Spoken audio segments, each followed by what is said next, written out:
You know, if I was writing a prediction, I'd have to put in it certain things like the notches of a lock so it couldn't be misunderstood or wrongly applied. So here I'm making a prophecy and I say, well, this is about a king. Well, there aren't a lot of kings now, so that now narrows the ground pretty much. Then I say, and he's murdered. Well, some kings are murdered. One of the Louis was murdered and a few others deserve to be.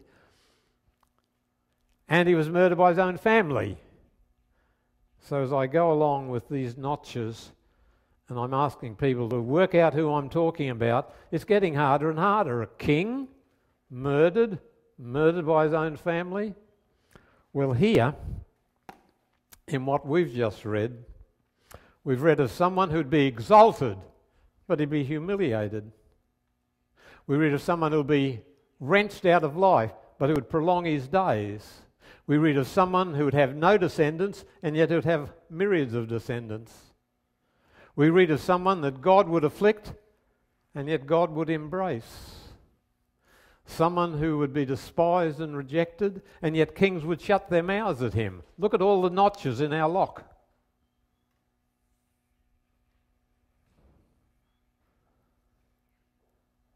Someone who would be whipped, flogged, pierced. Someone who would become a sacrifice for the sins of the world.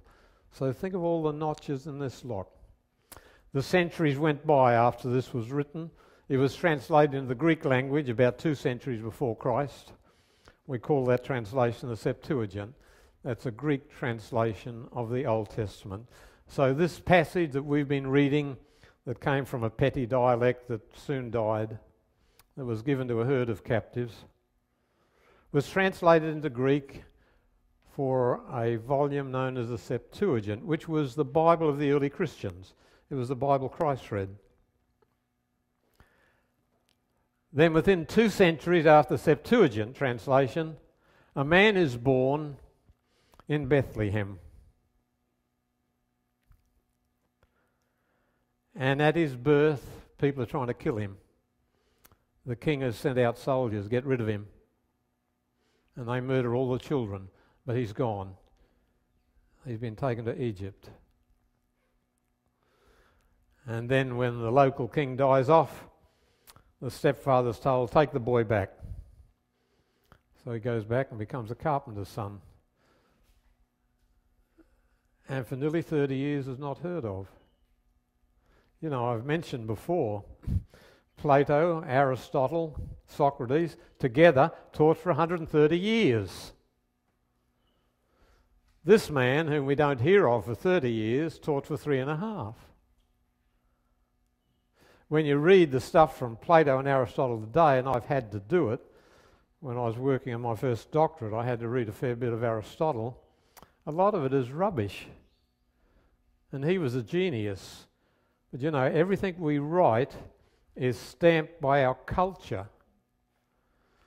The culture surrounding the author of a book, in most cases, has more to do with the contents of the book than what the author's trying to say. So here's Plato, whom men call the father of philosophy. I say all philosophy is just a rehash of Plato, and Aristotle, Socrates. 130 years. A lot of it is no longer relevant. A lot of it's obviously wrong. And then we come across a carpenter who has a few fishermen who are recording his words, and there's nothing in those words like the errors of Plato and Aristotle. Why not?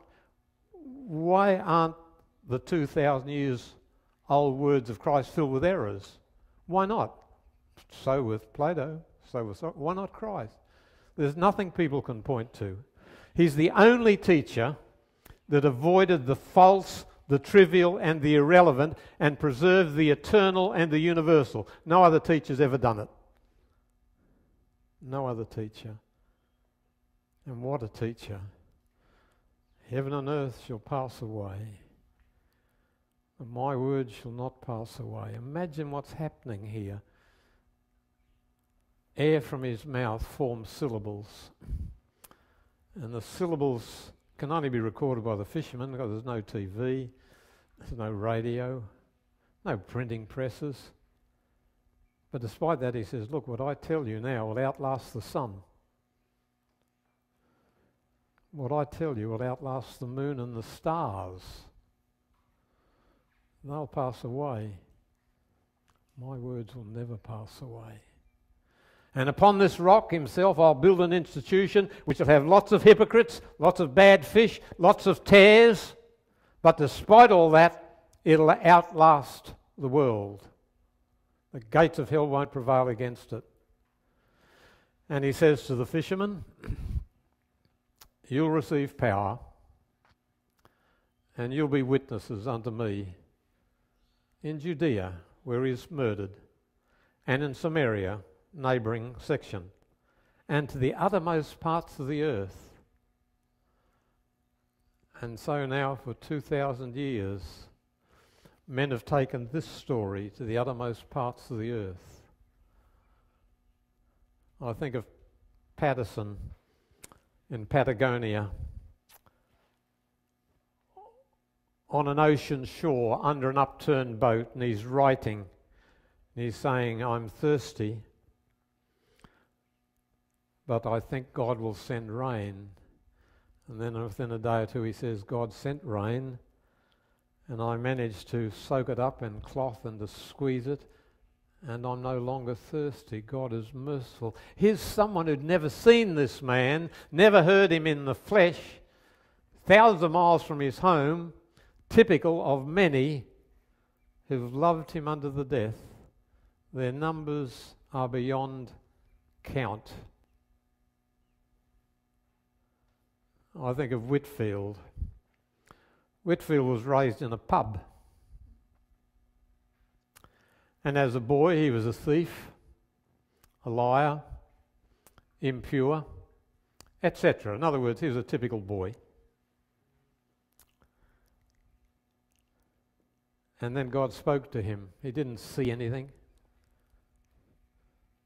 but he knew God wanted him to become a minister. So he goes to Oxford, and he can't afford to be at Oxford,